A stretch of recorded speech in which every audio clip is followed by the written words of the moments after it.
Richard Harris joins in to speak with us.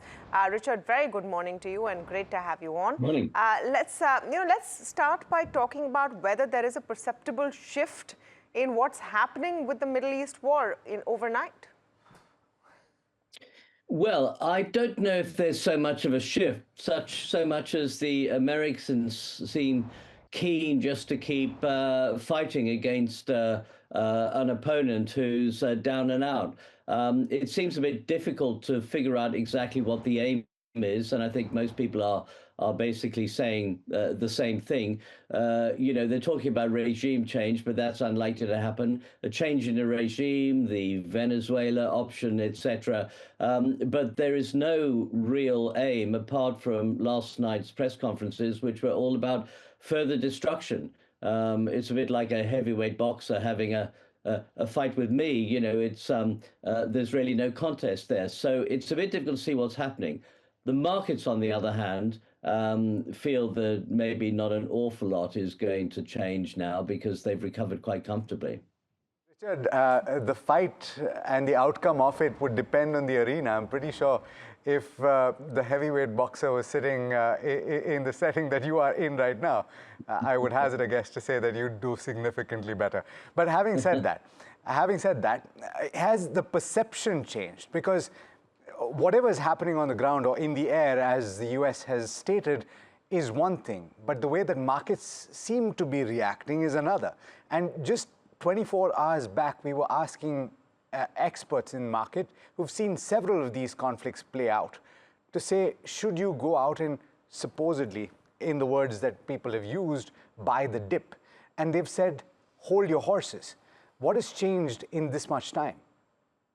Well, I'm not sure an awful lot has changed, except that people are maybe making knee-jerk reactions. I mean, there isn't that much of a dip to buy, maybe in South Korea or somewhere like that. But so we've seen a situation where, yes, markets have come off, but not off very much. You know, we're all talking about a series of narratives here, and I'm always reminded of the Clinton election campaign, which is, it's the economy, stupid.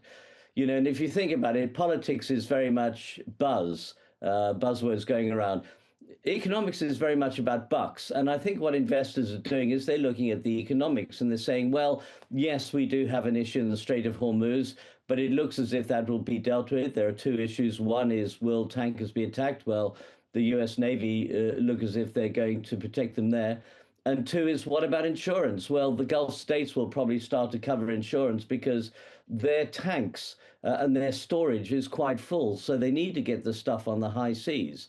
So if that's solved, which it looks as if it probably will, then really it's back to normal. You know, the global economy will carry on as it is. People will start focusing on the AI bubble again, on whether inflation is going to go up and how much, whether interest rates are going to go up or maybe they'll go down, but probably the bias is up at the moment. We'll be back to economics again. And I think we're looking at the trends that held 2 weeks ago, which is equities up, gold looks as if it's still fairly healthy, dollar may come under some weakness, but of course it won't while we do have this stress in the Middle East, but generally there's a bias there, and concerns about fixed income because there's a lot of debt around. Those trends, I think, are still intact, at least for the while.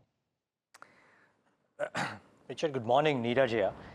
Is it too soon to try and preempt a normalized scenario, simply because of the fact that the nation at conflict is a dominant sentiment and supply partner of crude oil prices or crude around the world?